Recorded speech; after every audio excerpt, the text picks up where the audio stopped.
Hi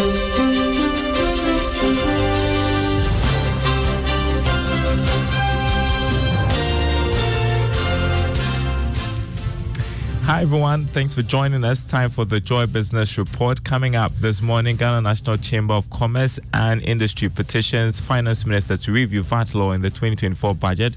We'll bring you more from yesterday's Joy Business Pre-Budget Forum. Also, Ghana's challenges not only limited to economic indicators but also social indicators. The Institute of Economic Affairs warns they are equally dire. We'll hear from them ahead of the budget presentation. Plus, market uncertainties to continue to weigh on the city in the coming days. Details coming up.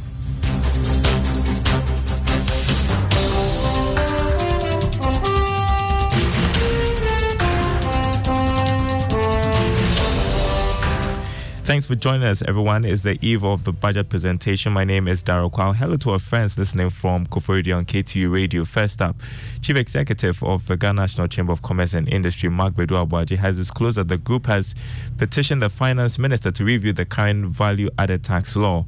According to him, the present law is stifling the growth of businesses.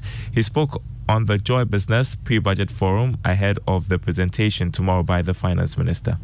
Let me give you a typical example. Our VAT, prior to 2018 mid-year budget, the NHIL and the GET Fund were part of the VAT system, which for any business person, when you get it, it's input deductible. So after that, they deduct it and it gives some relief to businesses. Now, they separated it from the normal VAT and made it a straight line levy, which become a direct cost to the businesses. And of course, they will translate it to whoever is consuming. So one of the things that we have asked is that they should go back and reinstate the NHIL, and if they really want to help businesses and they get fund into the normal VAT, so they can be deducted as an input VAT. Otherwise, you keep on killing the businesses.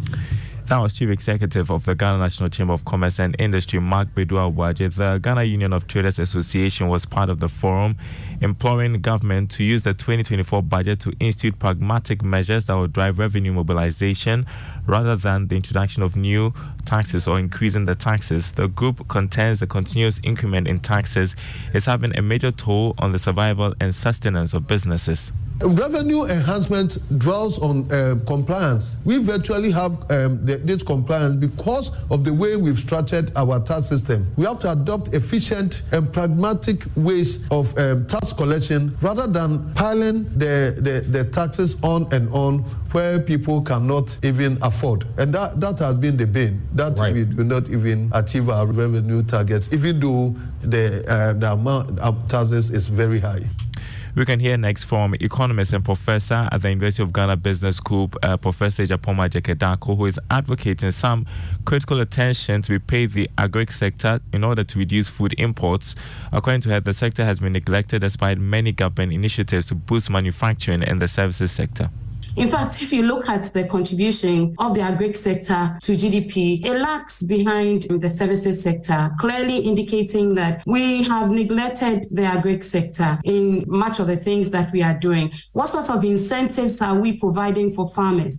Are we ensuring that these farmers have ready markets? How are we transporting these goods or these commodities from those hinterlands to the urban areas for sale? These are things that we need to sit back and then appreciate and provide the required support that. While still from the Joy Business Pre-Budget Forum, President of the Ghana Association of Industries, Dr. Humphrey Imdaka, has urged the government to be heavy on industrialization by taking a look at the level of primary export trade to slow down the depreciation of the city. This comes after the Ghana Association of Forex Bureaus said the city would experience some depreciation going into the festive season. Now, according to him, the government must prioritize industrialization going forward. Well, we should realize that the vulnerabilities still persist. They're still paramount. And these vulnerabilities has to do with our export trade. We still do largely primary export trade as against process and finish. So therefore, you need to look at the degree of depreciation within the space of time you describe it. And then you do year-on-year comparison with the previous year. Respectfully, you will know that there were outliers in the COVID year and then the preceding one. So therefore, when you're doing the comparison, you should look at it in context. So therefore, one should shouldn't expect a dramatic change in the forex rate over the period. And secondly, you should realize that we are in the peak season, and the peak season here is Christmas, and the Christmas holidays that goes all the way to the first quarter of next year. So you shouldn't be surprised. We should rather be looking at the degree of depreciation and how its aggregate impact will affect the pricing of product and production. Dr. Humphrey Imdakethe, he's president of the Ghana Association of Industries. Now, the Ghana Institute of Economic Affairs has indicated that Ghana's challenges are not limited to only economic indicators. According to the IEA, social indicators are equally dire. It disclosed this in a State of Ghana's Economy and Expectations of the 2024 Budget Report. Here's more. The Statistical Services Ghana Annual Household Income and Expenditure Survey contained a report on food insecurity, multidimensional poverty and labor statistics as of Q2 of 2022, which the IEA says demonstrates the severity of the social situation. The Ghana Statistical Service report pointed out that 13 million, representing 42% of Ghanaians, faced food insecurity. The problem is more severe in the rural areas than in the urban areas. The IEA alluded that the situation is inconceivable in the country with vast arable land which can support wide-ranging food crops. In terms of unemployment, the Ghana Statistical Service report also indicated that the national unemployment rate was 13.9% as of Q2 2023. These figures, the economic and policy think tank said, could even be an understatement of the true unemployment situation, especially when assessing people's ability to earn living incomes and also their general poverty status. That was a Business Desk report. Now, market uncertainties will continue to weigh on the city in the coming days as investors look out for further news regarding foreign inflows and the much anticipated 2024 budget. According to some analysts, foreign exchange liquidity remains thin on the market as Ghana faces delays in receiving its expected foreign inflows, particularly the Cocoa syndicated loan. Here's more in this report.